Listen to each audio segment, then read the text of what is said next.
There's a new movie coming out called 50 Shades of Grey. It's based on a book that normalizes and romanticizes sexual violence, specifically towards women. Some may even say that 50 Shades of Grey is a platform being used to not only normalize, but to present the public with the very same sexual deviancies so often found in elite circles, sexual orgies for the world's power players, or even so-called Illuminati underground clubs, or Hollywood hotspots for those who've signed the contract.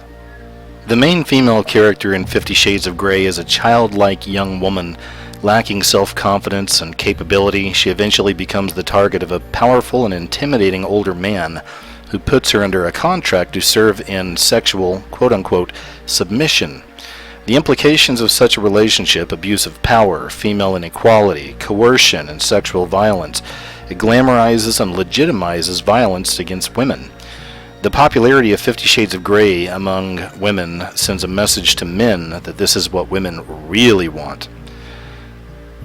Even more dangerous, it also sends the message to women that they can fix violent, controlling men by being obedient and loving. A warning to the women lining up to see this film. There is nothing empowering about whips and chains or humiliation and torture. Women as a group will not gain power by collaborating with violent men. Women would be serving only as an agent to further their own sexual degradation, handing themselves on a silver platter to exactly the sort of men who want to use and abuse them and take away their power.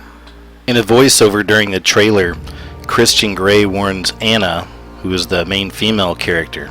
He says, "I am incapable of leaving you alone." "Then don't," she purrs in reply. Again he warns her, "You should steer clear of me." Is this really the kind of relationship you want your daughters, relatives, and friends willingly entering into? With a stalker, batterer, and a hardcore narcissist? Do we really want our sons to become Christian Greys, practicing a violent masculinity that degrades men as well, no matter how much society wants it? Herpes virus found on library copies of 50 Shades of Grey. Two Belgian university professors recently decided to submit the 10 most borrowed books at the Antwerp Library for bacteriology and toxicology tests. Traces of cocaine were found in all 10 books. The traces were small enough that readers would not feel the effects, but significant enough that they could test positive for cocaine. But that's not even the real story. The real case of life-imitating art was revealed when the scientists discovered traces of the herpes virus in the pages of the erotic tale 50 Shades of Grey. Surprised? I'm not. Hotel replaces Bible with 50 Shades of Grey. Are hotel guests more interested in reading 50 Shades of Grey than the Bible? One British hotelier thinks so, and that's why, even though he says he's never read E.L. James' best-selling novel himself, Jonathan Demby has decided to remove all the Gideon Bibles from his hotel's 40 rooms and replace them with the book that's been dubbed Mommy Porn. He made the switch earlier this month at the Damson Den Hotel in the Lake District of England. Demby writes on his blog Slow Life, "Tonight, millions of women will be curling up in bed with a good book, and you can bet your life it won't be the Bible. More likely than not, it will be 50 Shades of Grey. I haven't read the book yet. I'm not in the target audience, but I'm told it's a ripping good yarn, and everyone who's in the target audience loves it.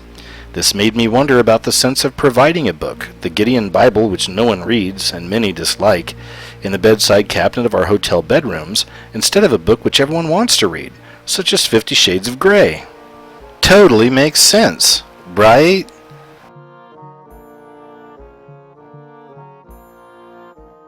I hope you see how incredibly dark and disturbing that this 50 Shades of Grey is, and what the real agenda is behind this book and the promotion of it. The veil certainly is lifting on the darkness in this world, and it's getting much more intense. If you can't see this here, then you're not paying attention. Our culture is doing this to the women. They want women to be this way. No self-esteem and completely submissive. But not just submissive to any man. They want you submissive to psychopaths.